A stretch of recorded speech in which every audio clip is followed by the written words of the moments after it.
I love being around people that know more than I do. Know more than I do.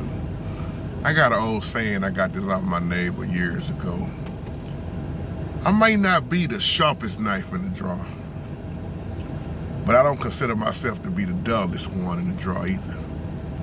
That's why I love when we come on the live chat and we always say iron sharpens iron.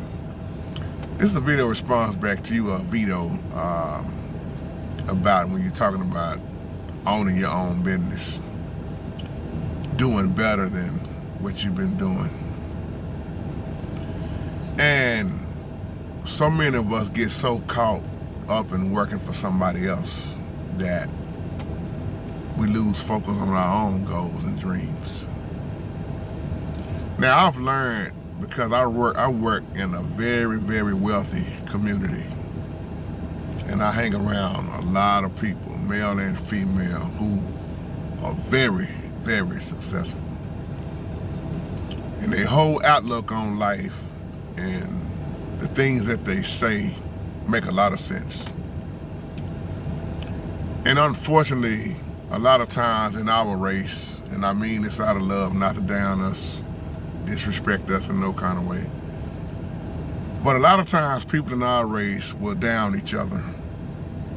Sometimes you'll run into the ones that have all the information and they won't share it because they don't want you to go higher than them. They don't want you to make it before they make it.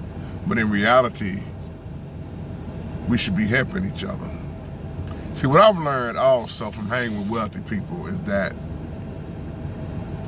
when you are a boss, a real boss makes other bosses. They show them the way. If they're not a hater and they're a real boss, they want you to be your own boss. And they will share all the information they can with you. They will invest in you. Now, everybody's not like that, of course, but real bosses make other bosses. And I remember, I think Master P said this a while back. He said that the reason why he also got successful is because he wasn't the smartest one in the group. He said he got around people that could take him higher than where he was at. And he's not the only one that have said that. I'm just using him for an example. Especially when you from the streets and you leave the street game alone and you learn how to really focus on true business that's legal. And I've always admired that about Master P. And it ain't just P that's like that, Percy Miller, but a lot of them like that. And even when he was out there, man, he was still about business, like he say about my business. I love how he say business. And some people don't even want to get off the streets. They want to make a career out of the streets. But when you can go legit with what you're doing and be successful with it, that is a blessing. I love what I do. And I always keep more than one side hustle going the legit way. Because I've learned in this life, even when you're married, the more incomes you can bring in if you are a good steward and come together with it as husband and wife, it's a blessing. If you don't have to have a new car, you don't have to get one. If you don't have to have the big, huge houses with the big house note, if you can pay cash for things, and you can put that money that you put all in the material things toward your goal, you become very successful. You focus on the process. You ain't got to worry about the results. But I remember P.P. John saying this in one of his old videos, we don't even know when to stop working so hard for other people. That's why I'm so proud. He's another great example. I've been knowing P.P. Johns a long time on here, Brother Rodney Jackson a long time on here, and I've watched him grow. I watched him leave a great paying job to owning his own company now. And the favor that the Holy Spirit has on him, oh my goodness. Big shout out to you, Brother Rodney. Love you, man. He's always been an inspiration in my life. And you talking about a brother that turned his life around through the Holy Spirit, who's another great example on it ain't about where you came from. It's about where you're going, where you're headed.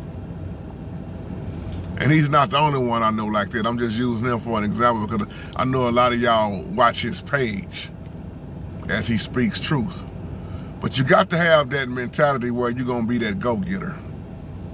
You got to have that mentality where you're going to stop talking about it and get it done. You're going to have that part of you when you get past trying and you done it. I always say it ain't the person that tries that fail.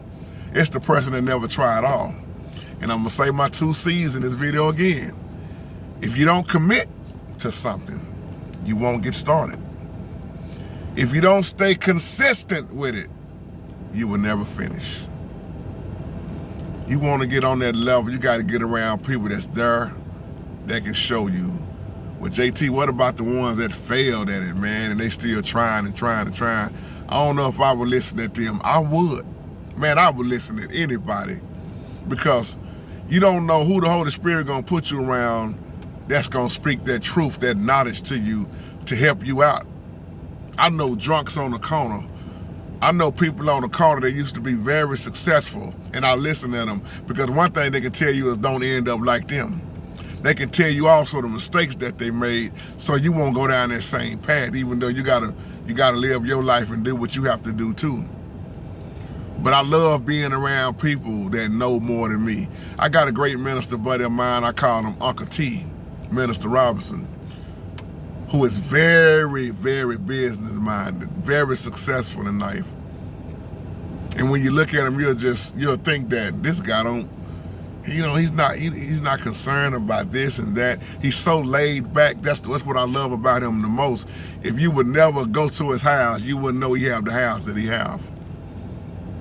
You wouldn't know he was so successful like he is because he don't boast and brag and he don't show out and he's not stuck on a whole lot of material things. You talking about a man that's been having money on top of money since the 70s. And that means a lot to me every time he talk to me. Don't you understand? I'm listening, I'm taking it in. He's also the one that showed me how to truly study the Bible in chronological order. And that's the first thing we always do is talk about the word. He tell me now I'm teaching him because I teach also inside of the buildings. And it's an honor. And I have so much respect for him, So when I think about that, I say that to say this, you gotta be around people like that know what they're talking about. You gotta get around the ones who's not gonna say, hey man, it just ain't for you, brother. Your mom and daddy, they wasn't successful. They generation, you just cursed, brother. Generation after generation, it's gonna happen to you. It's gonna happen to your kids. You might want to try to find something else to do. So you got to get off and around that. Those are the type of people that always stay where they are, and they don't want to see you make it. That's all, y'all. That's my time. I love you. Have a wonderful, blessed day. Shalom.